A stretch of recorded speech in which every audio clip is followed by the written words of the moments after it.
할렐루야, 반갑습니다.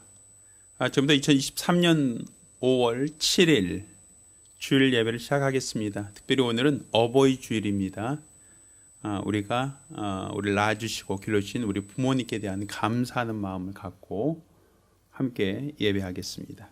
함께 부르실 곡은 여기 모인 우리라는 곡입니다. 함께 찬양하며 하나님께 영광 돌리겠습니다.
예배송 함께 합니다.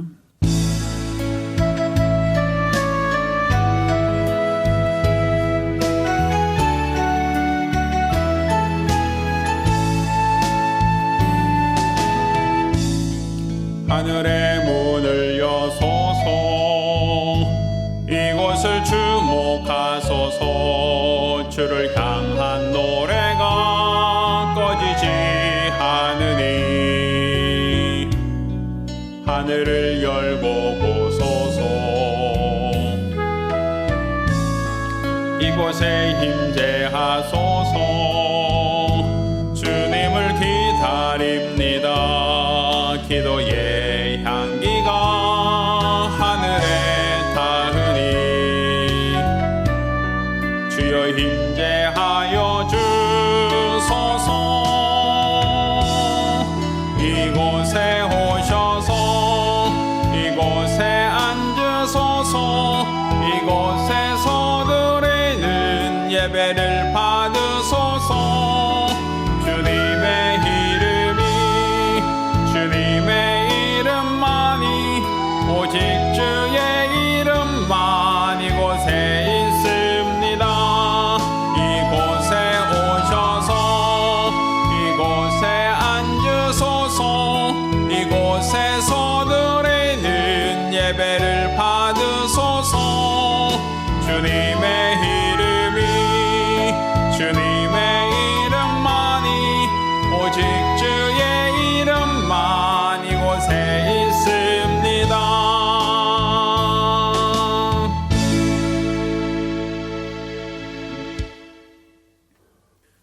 은혜로우신 아버지 하나님, 오늘 우리로 주 앞에 나와 예배케 하심을 감사드립니다. 특별히 어버이 주를 맞아 우리가 주 앞에 감사하며 찬양하며 영광 돌리며 예배하오니 우리 예배를 받아 주시옵소서. 우리가 진실로 하나님이 우리 아버지 되심을 알게 하시고 우리가 그의 자녀된 신분으로 아버지와 더욱더 친밀하게 하시며 이로써 우리 하나님이 받으시는, 하나님이 기뻐하시는 참 예배를 드릴 수 있도록 도와주시옵소서. 하나님의 풍성하신 은혜와 성도의 믿음이 조화를 이루며 하나님이 크게 기뻐하는 참 예배가 되게 하여 주시옵소서. 살아계신 우리 주 예수 그리스도의 이름으로 기원합니다. 아멘.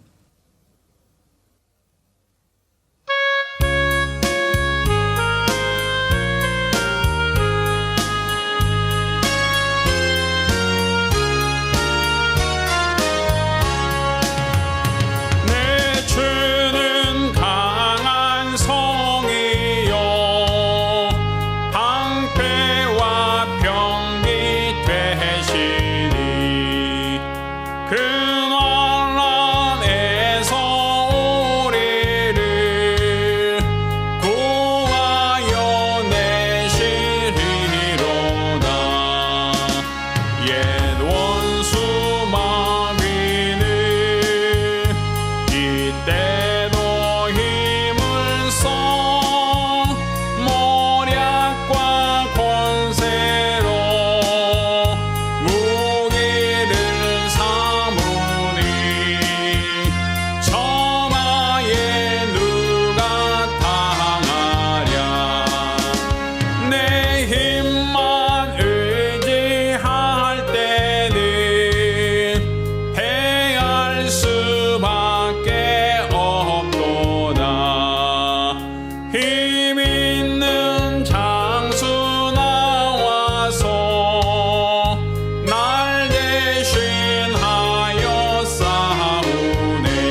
우리가 기도하실 때 지난 한 주간 우리가 하나님께 범죄한 것, 또 하나님이 원하지 않는, 하나님이 기뻐하지 않는 우리의 연약한 모습들을 자복하며 한 목소리로 참여 기도합니다.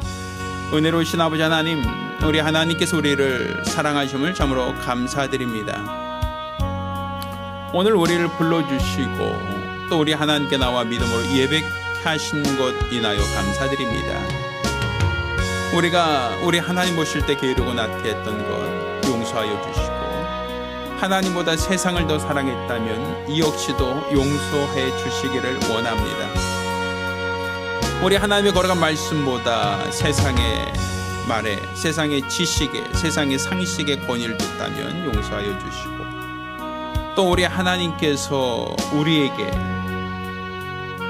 우리 하나님을 아는 걸어간 믿음을 더하여 주셨건만, 하나님보다 세상을 더 사랑하고 세상을 더 위하고 세상으로 나가는 나의 눈과 나의 마음, 나의 발걸음을 우리 주님께로 돌이켜 세우기를 원합니다. 하나님보다 나를 더 사랑하고, 하나님보다 물질을 더 사랑하고, 하나님보다 나 자신, 내 뜻, 내 감정, 내 의지를 더 존중하진 않았는지 우리가 돌이켜 우리 자신을 되돌아보며 회개하고 또 참회하오니 우리들의 모든 죄와 허물을 도말하여 주시고, 우리 하나님의 크신 은혜와 궁결하심 속에 우리가 예배케 하시고 하나님을 만나게 하시고 하나님의 은혜가 있도록 역사하여 주시옵소서. 도와주시옵소서.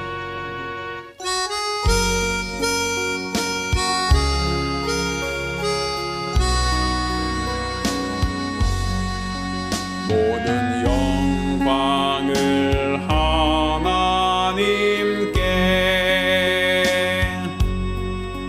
모든 영광을 하나님께,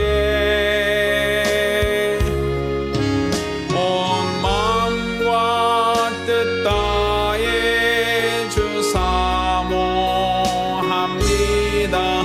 모든 영광을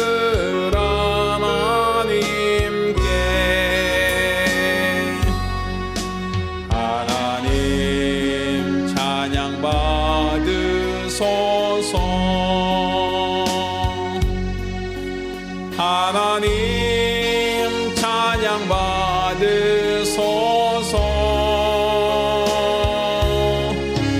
온 마음과 뜻 다해 주 찬양합니다.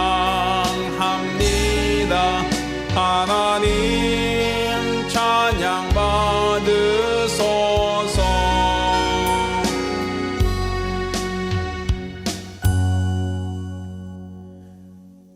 은혜로우신 아버지 하나님, 오늘 또 주 앞에 나와 믿음으로 예배케 하심을 감사드립니다. 우리 예배를 받아주시고 흠양하여 주시기를 원합니다. 우리 하나님께 나올 때 또 믿음으로 나와 예물 드린 손길들을 기억하시고 복 주시기를 원합니다. 우리 하나님께 수입의 10분의 1을 구별하여 예물 드린 손길을 복 주시고 매주간 혹은 월간 작정함으로 예물 드린 손길을 복 주시기를 원합니다. 또 우리 하나님께 받은 은혜를 감사하며 감사드린 자들을 복 주시고, 또 선교 예물 드린 자를 기억하사 하나님의 큰 은혜와 긍휼함이 있도록 도와주시옵소서. 또 우리 하나님 앞에 연복께 감사하며 연보한 모든 자들 기억하시고 하나님의 큰 은혜와 소망을 더하여 주시옵소서. 이와 같이 우리 하나님께 귀한 예물 드려 믿음을 고백한 모든 자들 기억하시고 복 주시며 크신 은혜로 더하여 주시옵소서. 살아계신 우리 주 예수 이름으로 축복하며 기도합니다. 아멘.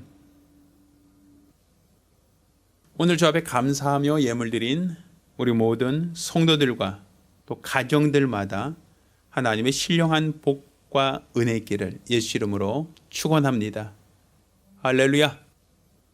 하나님 말씀 함께 봉독하겠습니다. 함께 봉독하실 하나님 말씀 고린도전서 5장 6절로 11절까지 말씀을 교독하겠습니다. 함께 봉독하실 하나님 말씀 고린도전서 5장 6절로 11절까지 말씀을 교독하실 때 마지막 6절은 같이 읽습니다. 너희의 자랑하는 것이 옳지 아니하도다. 적은 누룩이 온 덩어리에 퍼지는 것을 알지 못하느냐. 너희는 누룩 없는 자인데 새 덩어리가 되기 위하여 묵은 누룩을 내어버리라. 우리의 유월절 양 곧 그리스도께서 희생이 되셨느니라. 이러므로 올해가 명절을 지키되 묵은 누룩도 말고 괴악하고 악독한 누룩도 말고 오직 순전함과 진실함에 누룩 없는 떡으로 하자. 내가 너에게 쓴 것에 음행하는 자들을 사귀지 말라 하였거니와. 이 말은 이 세상에 음행하는 자들이나 탐하는 자들과 토색하는 자들이나 우상 숭배하는 자들을 도무지 사귀지 말라 하는 것이 아니니 만일 그리하려면 세상 밖으로 나가야 할 것이라. 이제 내가 너에게 쓴 것은 만일 어떤 형제나 일컫는 자가 음행하거나 탐남하거나 우상 숭배를 하거나 후욕하거나 술 취하거나 토색하거든 사귀지도 말고 그런 자와는 함께 먹지도 말라 함이라. 아멘. 자, 오늘 우리는 고린도전서 5장 6절로 11절까지 말씀을 중심으로 내 안에 있는 누룩을 제거하자라는 제목으로 하나님 말씀을 함께 나누겠습니다. 자, 우리 한번 주목적으로 내 안에 있는 누룩을 제거하자. 우리 두 번만 시작. 내 안에 있는 누룩을 제거하자. 내 안에 있는 누룩을 제거하자. 할렐루야. 자, 우리는 성선설 혹은 성악설이라는 주제에 대하여 들어보신 적이 있을 겁니다. 이 성선설이라고 하는 것은 사람이 태어날 때부터 선하게 태어난다라고 하는 의미가 있고, 또 성악설이라고 하는 것은 사람이 태어날 때부터 악하게 태어난다, 죄성을 가지고 태어난다라고 하는 의미가 있습니다. 그렇다면 어떤 것이 더 옳은가, 옳지 않은가라고 논쟁을 할 때 각각 어떤 논리적인 이유가 있죠. 성선설은 아이들을 보면 착해 보이고, 아이들은 선해 보이고, 아이들은 순결해 보이고, 마치 백지장처럼, 깨끗한 백지처럼 어떠한 낙서나 어떠한 오염이 묻지 않은 깨끗한 모습으로 아이가 태어난다라고 얘기한다면 성선설이 옳다라고 얘기할 겁니다. 반면에 아이가 태어나서 자라는 과정을 보니까 누가 가르쳐주지 않는데도 시기하고 질투하고 미워하고 또 타인에 대해서 어떠한 악한 행동들이나 악한 언어들이 나오는 것을 보면 가르쳐주지 않았는데 저걸 어떻게 배웠을까? 저런 욕심, 시기, 질투는 누가 가르쳐줬을까라고 할 때 그런 어떤 행동으로 나타나는 부정적인 모습을 볼 땐 우리는 그러면 성악설이 맞나? 라는 생각을 하게 된단 말이에요. 그러면 성경에서는 과연 성경은 성악설이 맞다고 하는가? 아니면 성선설이 옳다고 하는가? 우리가 성경을 통해서 우리가 한번 보자는 거예요. 사람 태어날 때부터 선하게 태어나는가? 혹은 악하게 태어나는가? 우리가 한번 보자라는 것이죠. 만약 선하게 태어난다라고 한다면 왜 우리 안에는 죄가 있는가? 태어날 때부터 그러면 죄 없이 태어났다면, 그렇다면 예수 안 믿어도 우리는 구원받는다 해야 되지 않는가라고 생각할 수 있고, 또 악하게 태어났다라고 얘기한다면 예수님께서 이미 2000년 전에 피 흘리셨는데, 구속하셨는데 아직까지도 그러면 우리가 죄 가운데 태어나는가? 라고 또 반문할 수 있는 사람도 있을 거라는 것이죠. 그러니까 우리가 무엇이 옳은가, 무엇이 옳지 않은가 라는 판단을 성경은 무엇이라고 이야기를 하고 있는가 라는 데서 우리가 한번 찾아보자라는 거예요.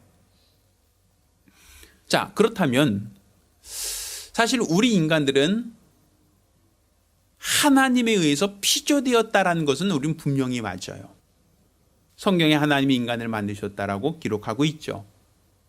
그런데 인간을 어떻게 만드셨는가라고 하면 흙으로 사람을 지으셨다라고 먼저 말하고 있고 또 그 코에 생기를 불어넣으셨다라고 성경은 기록하고 있습니다. 그러니 사람은 하나님이 처음 만드실 때부터 죄를 가지고 태어나게 만든 게 아니다라는 것을 말하고 있죠. 첫사람 아담 때 하나님이 만드시다가 실수로 죄를 그 안에 집어넣었다. 미움이나 시기나 질투라는 것을 사람에게 집어넣었다라고 볼 수는 없단 말입니다. 그러니까 본래 첫사람 아담은 선하게 태어났다. 선하게 피조되었다라고 볼 수 있겠죠.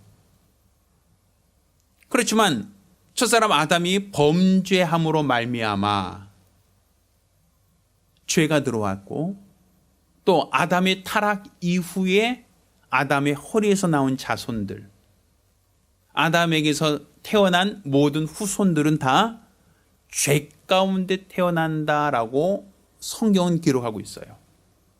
의인은 없나니 하나도 없다라고 기록하고 있으니까요. 그런 면을 본다면 아담은 성선설이 맞고 그리고 하와도 처음 만들 때부터 성선설이 옳다라고 할 수 있을 겁니다. 그렇지만 아담이 범죄한 이후에 태어났던 가인과 아벨을 비롯하여 그 모든 후손들은 태어날 때부터 죄가 유전된 상태로 태어난다라고 하니까 우리는 모두가 태어날 때부터 어머니 모태로부터 죄악 가운데 태어난다라고 봐야 되죠. 그런 의미로 본다면 우리는 오늘날에는 성악설이 옳지 않는가라고 판단할 수 있을 겁니다. 그러니까 원래 하나님이 만드실 때보다 악하게 만든 게 아니라 하나님이 처음 만드실 때는 선하게 만들었는데 그런데 어느 한순간 우리 인간에게 죄가 들어왔다라고 얘기하는 겁니다. 자, 이것을 조금 다른 표현으로 성경은 말하고 있어요. 자, 오늘 우리가 읽었던 본문 고린도전서 5장 7절 말씀에는 이렇게 되어 있습니다. 너희는 누룩 없는 자인데 새 덩어리가 되기 위하여 묵은 누룩을 내어 버리라 이렇게 되어 있죠. 그러니까 원래 너희는 누룩 없는 자인데 라고 시작하고 있단 말이에요.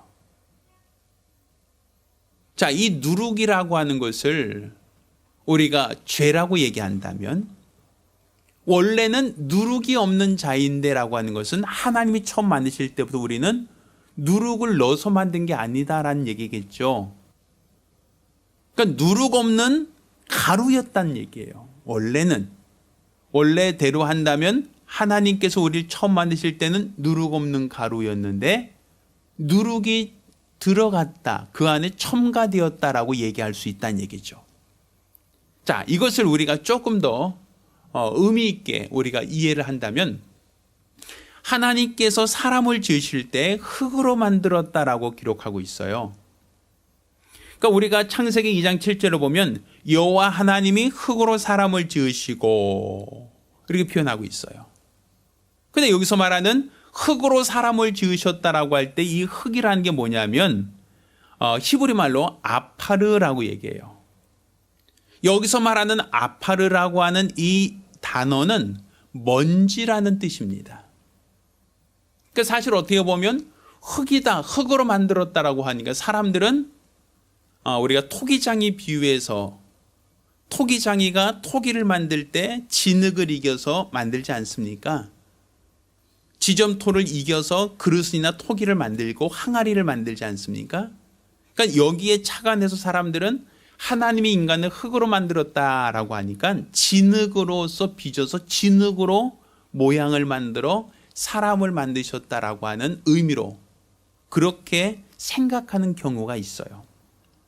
그렇지만 성경은 분명 하나님이 사람을 지을 때 흙으로 만들었다라고 할 때 진흙으로 만들었다는 표현이 아니라 흙으로 만들었다고 표현하고 있고 여기서 사용한 이 단어 히브리 말로 아파르라고 하는 이 단어는 먼지라고 하는 의미가 더 가깝단 말이에요. 이 먼지라고 하는 것은 아주 고운 가루란 얘기죠. 예전에 제가 그 파전이라고 하나요? 이 파전 파전을 이렇게 좀 만들 기회가 있어서 이 파전을 좀 이렇게 반죽해 본 기회가 있었는데, 근데 거기에 이제 파전에 밀가루를 집어넣다가 푹 쏟았어요. 그러니까 밀가루가 푹 떨어지면서 이게 아주 먼지처럼 밀가루가 훅 날리더라고요. 그래서 와, 이게 주변이 그냥 하얗게, 그냥 싱크대 위가 하얗게 됐던 적이 있어요. 물론 나중에 이제 물티슈로 해서 이렇게 다 닦아내고 이렇게 청소하고 이건 다음부터는 이거 절대로 하지 말자라고 다짐했던 경우가 있었는데, 사실 어떻게 본다면 밀가루라고 하는 것도 아주 고운 가루죠. 그래서 이 밀가루 같은 것도 훅 뿌려놓으면 어때요? 먼지처럼 이 공기 중에 그냥 확 퍼져버리는 경우 아마 보신 적 있으십니까? 그렇죠? 바로 인간을 만드실 때 하나님이 인간의 몸을 흙으로 만들었다 할 때 마치 먼지처럼 아주 가볍고 쓸모없는 흙으로 만들었다라는 의미예요.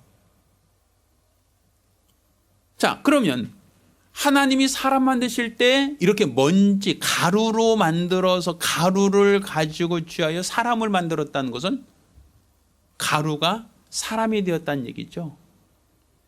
이건 마치 빵도 우리가 우리나라에 있는 쌀로 밥을 하지만 서양에는 밀가루 가지고 빵을 만들지 않습니까? 이 빵이라고 하는 것도 사실 어떻게 보면 가루예요. 아주 고운 가루. 그 밀가루라고 하는 아주 고운 가루를 반죽해서 빵을 만드는 것이죠. 그러니까 사실 우리 인간을 하나님이 흙으로 사람을 만드신 것과 서양 사람들이 밀가루로 빵을 만들었다라고 하는 의미가 맥락이 같다는 얘기예요. 그런데 서양 사람들은 빵을 만들 때 밀가루에도 뭘 섞는다고요? 누룩을 넣죠. 이스트를 넣죠. 그래서 그 빵이 부풀어 오르게 하고 풍미 있게 만들고 부드럽게 만드는 역할을 하게 하죠. 그런데 하나님이 우리를 만드실 때는 그 누룩을 넣지 않았다라는 거예요. 하나님이 고운 가루를 가지고 그대로 사람을 만드셨지, 하나님께서 처음 만드신 사람은 고운 가루로 만들어진, 먼지 같은 고운 가루로 만들어진 사람이지 거기에 누룩을 첨가하지 않으셨다라는 거죠. 하나님이 첨가했다는 건 무엇이냐면 말씀만 첨가하셨어요. 우린 이것을 소금 언약이라고 얘기합니다. 하나님께서 우리 인간에게 가루를 빚어서 사람 만드실 때 선악과를 먹지 말라는 계명만 주셨지 그 어떠한 누룩도 인간에게는 넣지 않으셨다라는 거죠. 자, 그런 면에서 볼 때 우리 인간은 성선설이 맞다라고 볼 수 있는 거예요. 가루로 만들어진 사람, 먼지로 만들어진 사람, 그 안에 하나님은 소금만 넣었다. 소금 언약. 하나님 말씀만 그 안에 넣으셨다라고 하는 개념이니까. 그러니 우리 인간은 죄와 무관한 인간이었고 죄와 상관없는 인간이었다라고 할 때 우리는 성선설이 더 성경적이다라고 볼 수 있는 거죠. 그런데 첫사람에게 시험하는 자가 아담에게 미혹의 말을 던졌습니다. 선악과 먹으면 내 눈이 밝아 너도 하나님처럼 될 수 있다라는 말이었어요. 원래 인간이라는 피조물이 더 부풀어서 하나님처럼 부풀 수 있다라는 얘기입니다. 그러니까 결국 시험하는 자가 속이는 말로 아담에게 넣어준 것이 바로 누룩이라는 거예요. 이 누룩이라는 것이 바로 원래 원 모양보다 훨씬 더 부풀게 하듯이, 원래 우리가 만들어진 피조물인데 피조물보다 훨씬 더 부풀려서 우리 자신을 과대평가하게 만들었다라는 것이죠. 이 과대평가하게 만들었다는 것을 또 다른 표현으로 교만하게 만들었다는 거예요. 피조물로서 하나님과 비길이라, 피조물로서 하나님처럼 될 수 있다라고 하여 마치 누룩을 넣은 빵처럼 부풀어 버렸다라는 거죠. 그러니 우리 인간이 만물의 영장이다라고 하고 우리가 지금 AI를 만들고 우리가 과학기술을 개발시켜서 우주까지 로켓을 쌓아 올리고 또 사람들이 어떤 모든 자연을 또 개발하고 연구하고 수많은 것들을 하지요. 사람이 늙거나 병드는 것을 막아보려고 의약품을 만들고 또 병이 나면 치료하려고 하고 또 사람들이 이동 거리를 빠르게 하기 위해서 수많은 노력을 하고 이 모든 것들이 다 우리 인간이 하나님처럼 되리라라고 하는 그 속성처럼 하나님만이 가지고 있는 신적인 영역으로 계속 인간들은 도전하는 겁니다. 계속 신의 영역을 우리 인간이 차지하려고 하는 거죠. 그래서 병든 사람을 치료하고 또 우리는 우주 공간까지도 우리가 있는 공간을 벗어나서 날아가려고 하고 수많은 노력과 수많은 열심으로 과학과 기술을 개발시켜 우리는 하나님이 영역에 도달하려고 하는 모든 시도들, 이것은 다 우리 인간이 타락할 때부터 타락의 원인이 하나님처럼 되려고 했던 그 욕심에서 그 누룩에서부터 부풀어 오르는 그 현상 때문이다라고 볼 수 있는 겁니다. 자, 이렇게 사람들이 첫사람 아담에게 시험하는 자가 누룩을 더 집어넣음으로 말미암아 우리 인간은 그 이후부터는 다 누룩이 첨가된 상태로 태어나니까 다 죄 가운데 태어난다라고 말할 수 있는 거예요. 다 죄인으로 태어나서 죄인으로 살다가 죄 가운데 죽는다라고 볼 수 있는 거죠. 그러니 아담이 범죄 이후에 태어난 모든 사람들은 성악설이 더 가깝다라고 볼 수 있는 거죠. 다른 말로 인간은 태어날 때부터 그 안에 누룩이 집어넣어져 있다라고 말할 수 있는 거예요. 자, 그러면 하나님께서는 이렇게 누룩을 집어넣고 사는 것에 대하여 원하셨겠는가? 그걸 기뻐하셨겠는가?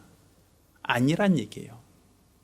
하나님께서는 처음 하나님이 만드셨을 때처럼 누룩이 집어넣기 그 원래 이전 상태의 사람이 되기를 원하신다는 거죠. 그래서 하나님께서 이스라엘 백성을 애굽에서 탈출시킬 때, 이스라엘 백성이 애굽에서 출애굽하게 될 때 10번째 재앙, 유월절 재앙 때 무엇을 하셨는가 하면 무교병을 먹게 하셨어요. 이 무교병이라는 게 무엇이죠?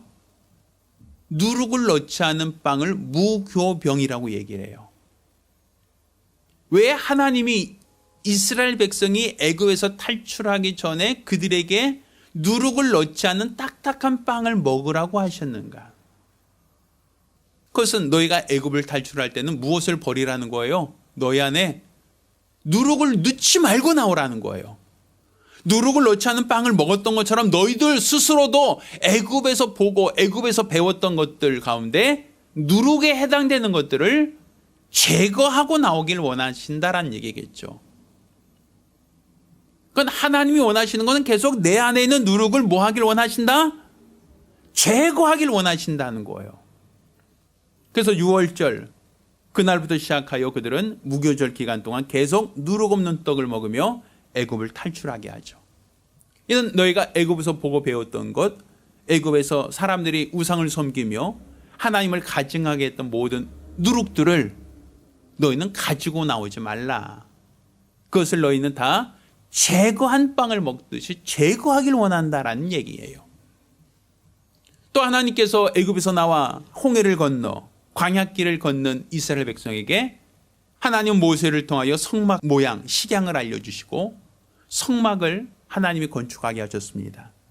그리고 그 성막에 각종 기물을 두게 하셨는데, 자, 그 중에 떡상이 있어요. 진설병을 올려놓은 떡상이 있단 말입니다. 그 떡상이라는 것은 12개의 떡을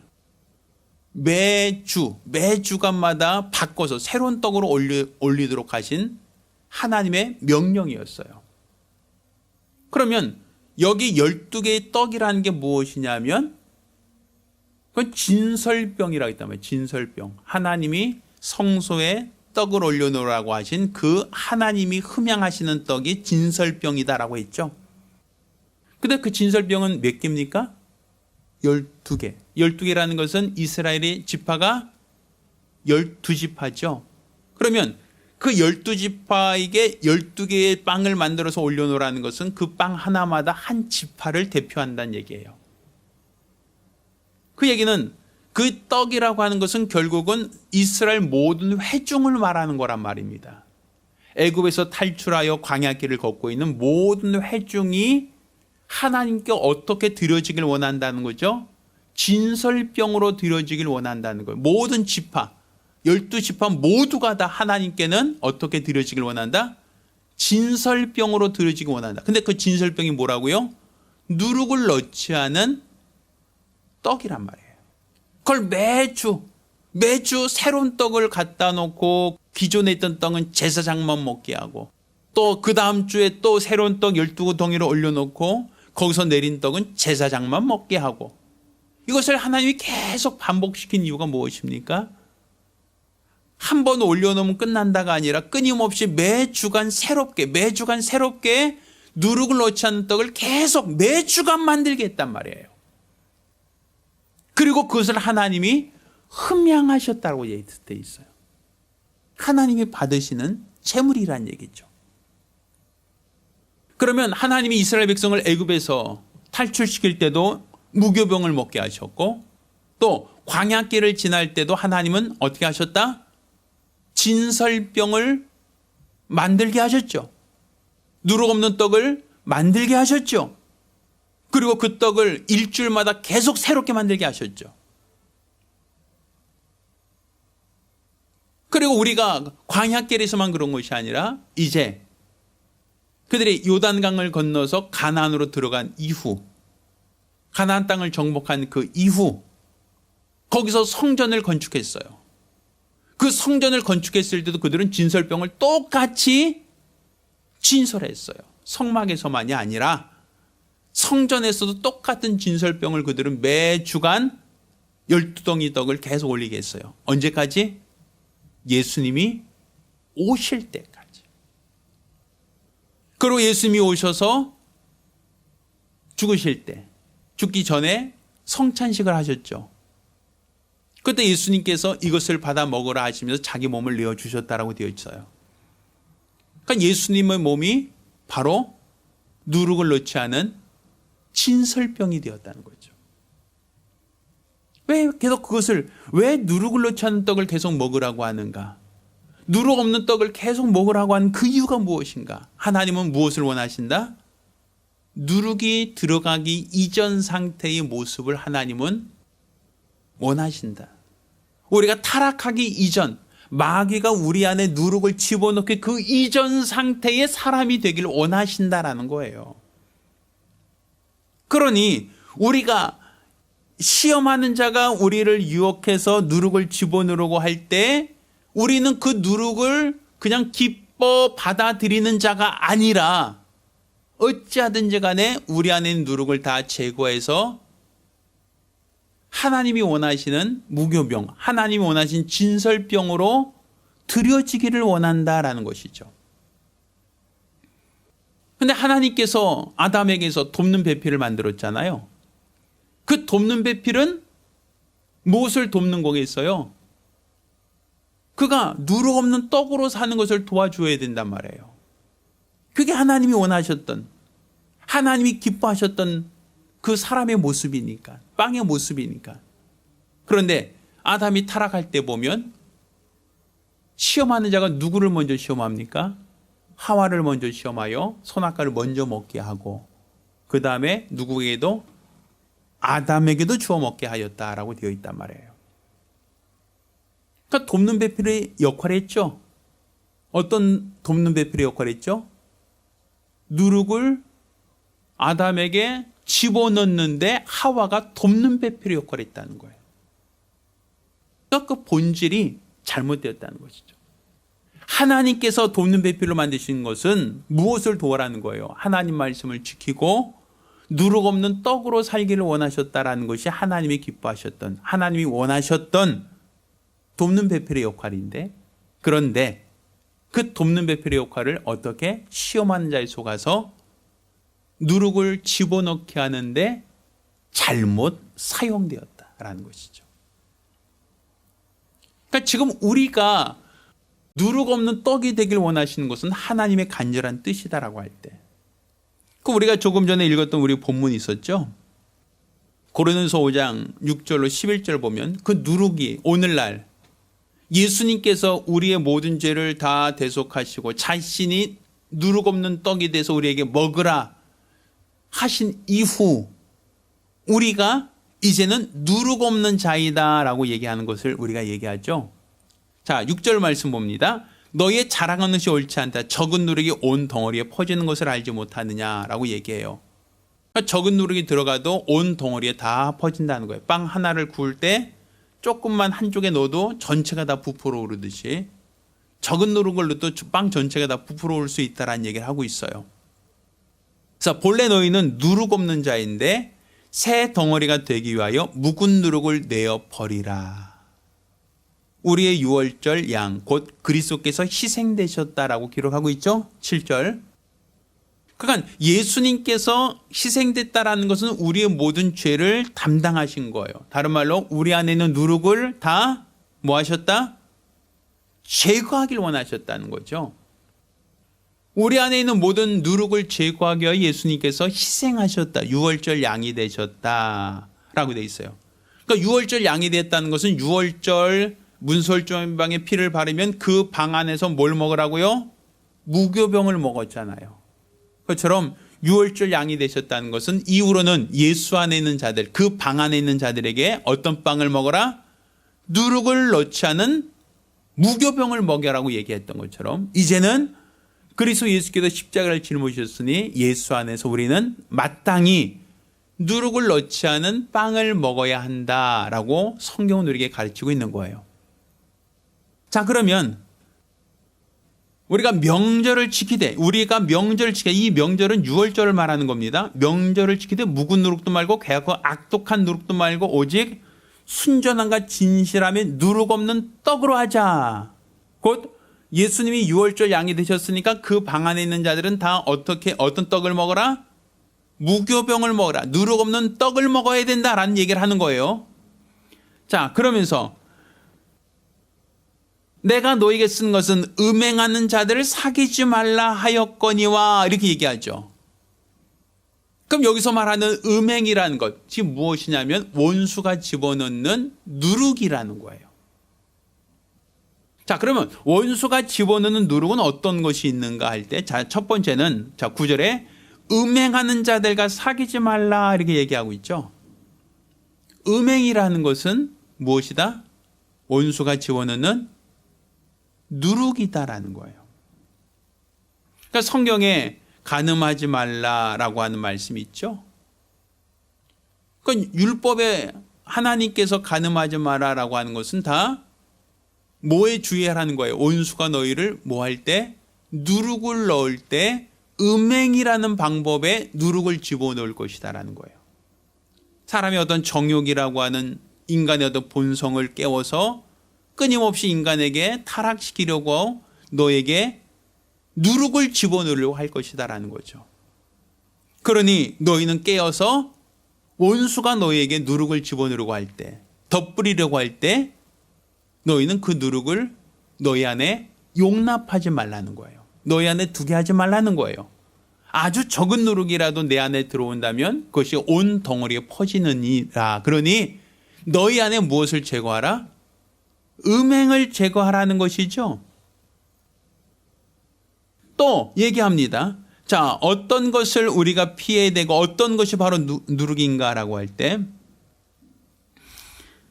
자, 10절에 이 말은 세상에 음행하는 자들이나 탐하는 자들과 토색하는 자들이나 이렇게 되죠. 탐한다라는 건 뭐예요? 탐심을 말하죠.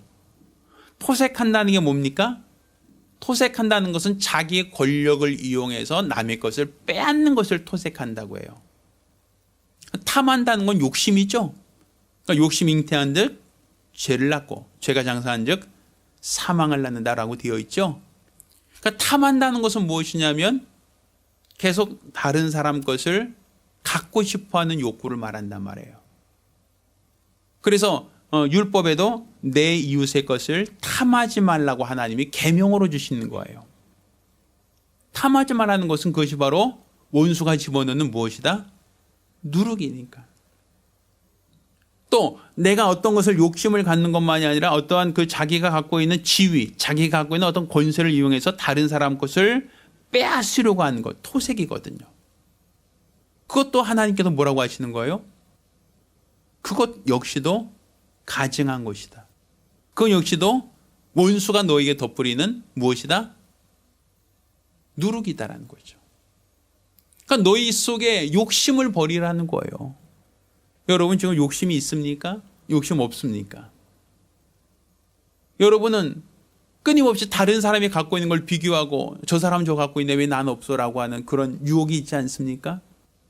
그런 유혹이 있을 때 성경은 뭐라고 얘기합니까? 그 누룩을 너희 안에 있게 하지 말라는 거예요. 너희가 그 누룩을 용납하지 용인하지 말라는 거예요.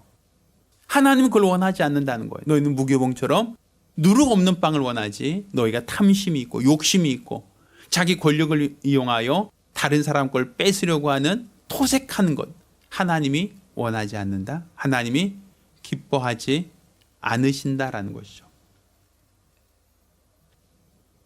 또 성경은 얘기합니다. 10절에 우상 숭배한 자들 도무지 살기지 말라 하는 것이니 이렇게 돼 있죠. 우상 숭배.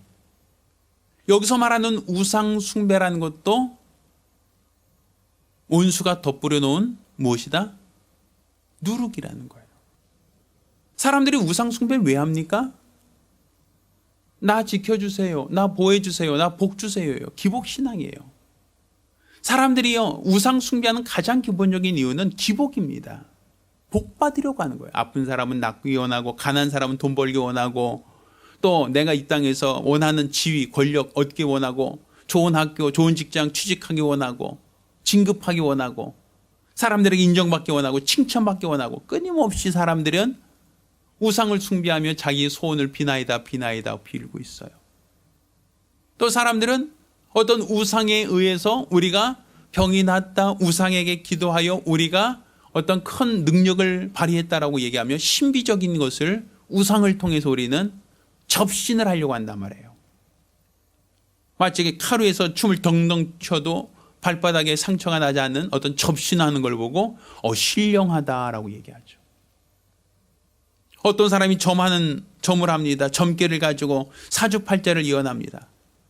그럼 그 사람들의 말에 대해서 우리는 권위를 두고 그것에 대해서 우리는 존중하지 않습니까? 다 우상 숭배란 말이에요. 그러니 우리가 하나님이 원하시는 무교병 그것은 우상을 섬기지 않는 곧 누룩을 넣지 않은 떡을 하나님이 원하신다는 거예요.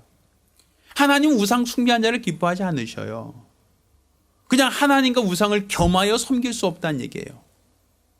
하나님 우상 숭배한 자 곧 누룩을 넣은 떡을 하나님은 기뻐하지 않으신다는 얘기입니다. 그러니 원수는 끊임없이 우리에게 유혹하죠. 다른 종교를 통해서 유혹하고 다른 신을 통해서 유혹한다 할지라도 하나님이 기뻐한 자가 되길 원하신다면 여러분은 절대로 우상을 용납해서는 안 된다라는 거예요.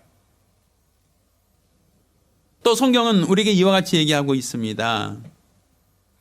자, 중복되는 걸 빼고 이야기를 합니다. 11절에 보면 어떤 형제라 일컫는 자가 음행하거나 음행 아까 얘기했어요. 탐남하거나 그러니까 탐심 얘기했습니다. 우상숭배하거나 우상숭배 얘기했었죠. 또 무슨 얘기 있어요? 후욕하거나 술 취하거나 토색하거든 했어요. 아까 토색은 얘기했으니까. 자 보면 후욕한다는 게 뭡니까? 후욕한다. 오만한 말로 욕하는 걸 말하는 거예요. 후욕한다는 것은 다른 사람에게 대하여 오만하게 그 사람의 험담을 하고 그 사람을 비난하고 비판하는 것을 후욕한다라고 얘기해요. 우리가 언어로서 다른 사람을 비방하고 다른 사람을 경멸하고 다른 사람을 깎아내리는 것 이것도 성경에는 뭐로 얘기하고 있다는 거예요?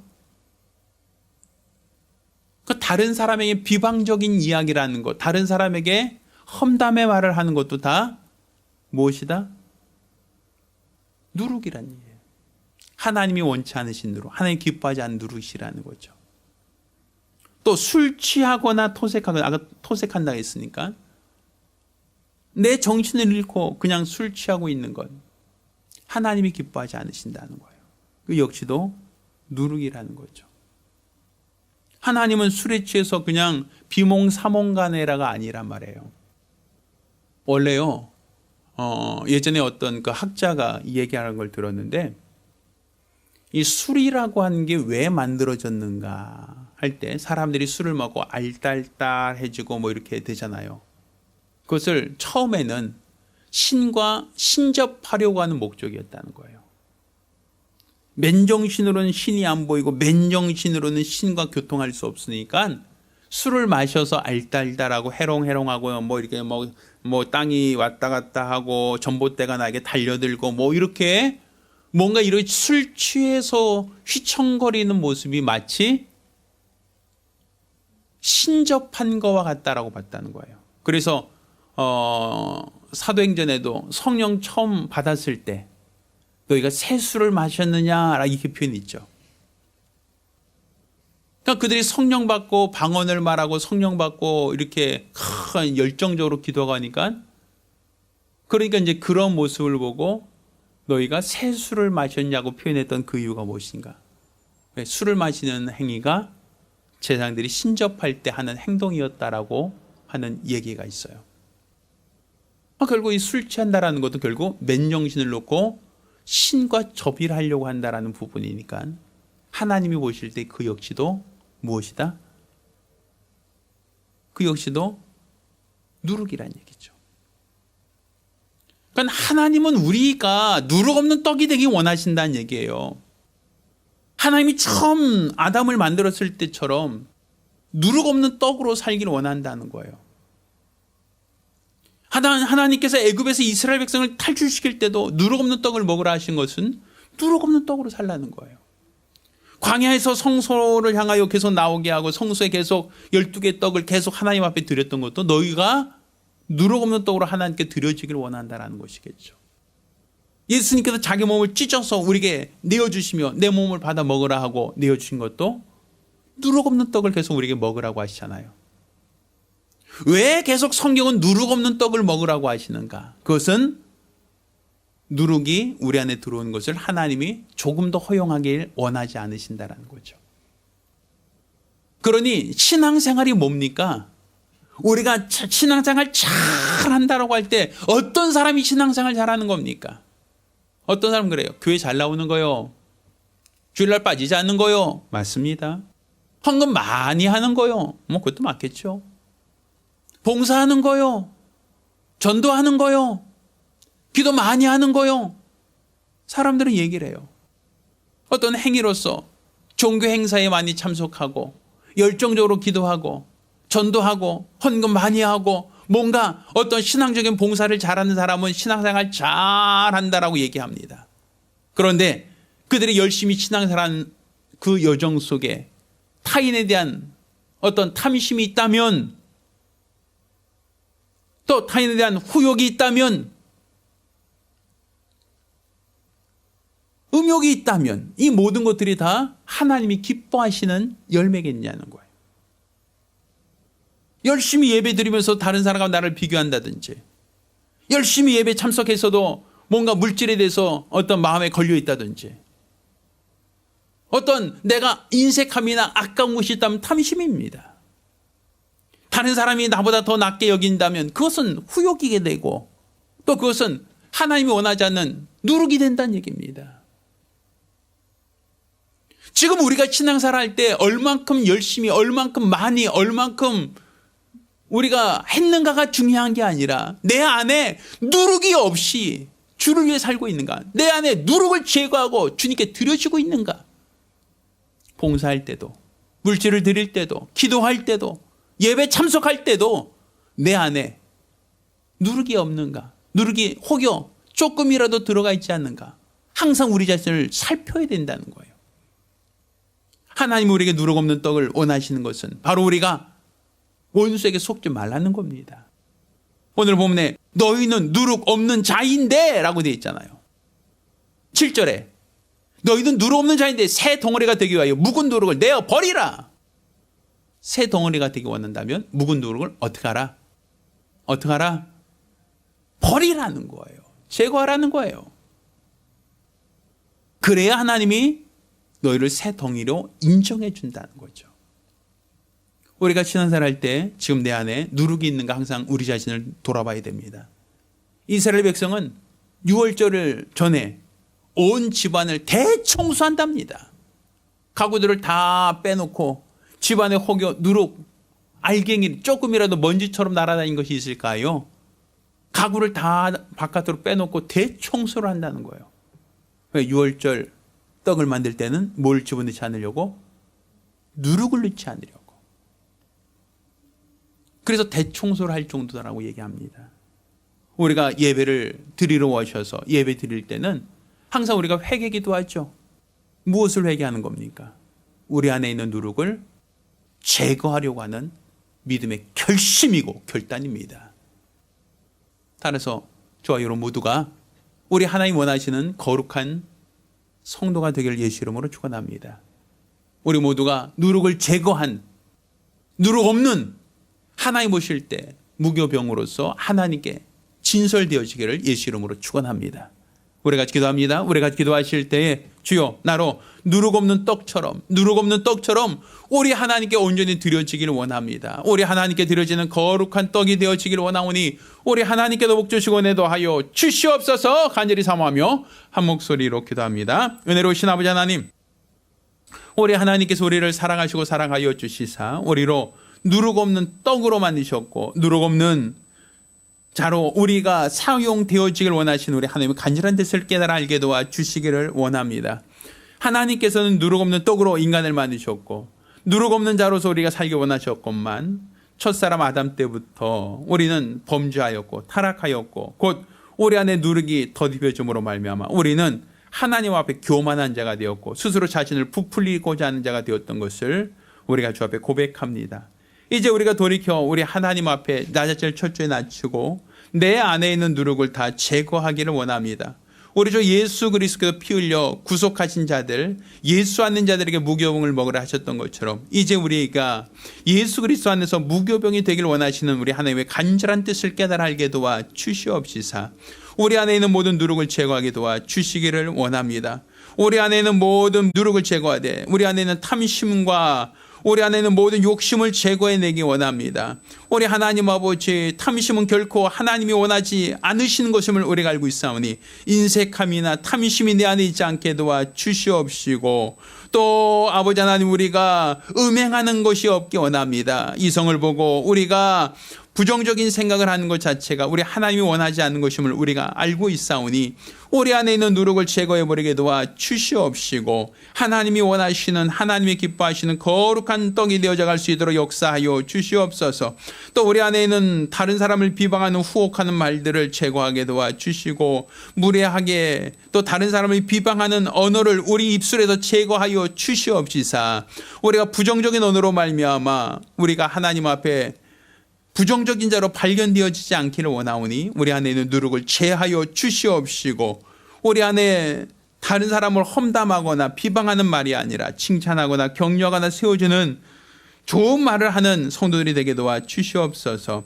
또 우상숭배도 누룩이라 하셨사오니 우리 안에 하나님 외에 다른 신을 섬기려고 했던 모든 오만과 모든 교만 어리석음을 다 내어버리고 오직 하나님만을 믿고 섬기는 믿음의 사람들, 믿음의 가정들이 되어갈 수 있도록 도와 주시옵소서. 일평생 우리 주가 원하시고 바라시는 거룩한 믿음으로 살아가기 원합니다. 성령 충만함으로써 하나님이 기뻐하시는 거룩하고 복된 성도들이 되어지기를 원하오니 도와 주시옵소서. 살아계신 우리 주 예수 이름으로 기도드렸습니다. 아멘. 할렐루야. 할렐루야. 여러분 모두가 내 안에 있는 누룩을 제거하고 하나님이 기뻐하시는 무교병, 진설병이 되기를 예수 이름으로 부탁드립니다. 자, 모두 일어나서 함께 찬송합니다.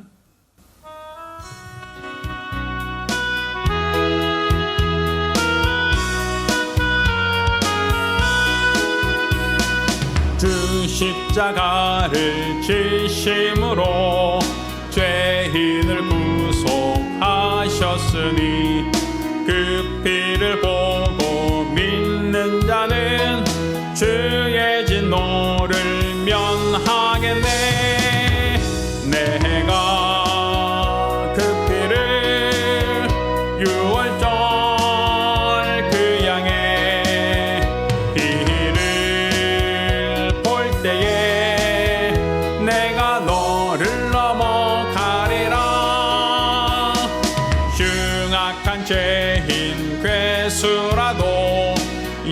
주는 능히 구원하네. 온몸을 피해 잠글 때에 주의 진노를 면하겠네. 내가 그 피를 유월절 그 양의 피를 볼 때에 내가 너를 넘어가리라. 심판할 때에 모든 백성 행한 일대로 보응받네. 죄 있는 자는 피를 믿게 주의 진노를 면하겠네. 내가 그 피를 유월절 그 양의 피를 볼 때에 내가 너를 넘어가리라. 구주의 사랑 크신 은혜 보혈의 능력 의지하세. 심판의 불이 내릴 때에 주의 진노를 면하겠네. 내가 그 피를 유월절 그 양의 피를 볼 때에 내가 너를 넘어가리라. 아멘. 이제는 우리 주 예수 그리스도 내와 아버지 하나님의 극진하신 사랑과 보혜사 성령님의 교통하시고 역사하심이 오늘 이와 같이 내 안에 있는 누룩을 제거하고 하나님이 원하시는 무교병으로서 누룩 없는 떡으로서 하나님께 진설되기를 간절히 사모하는 우리 모든 성도들과 가정들 위해 이제로부터 영까지 함께 있을지어다. 아멘.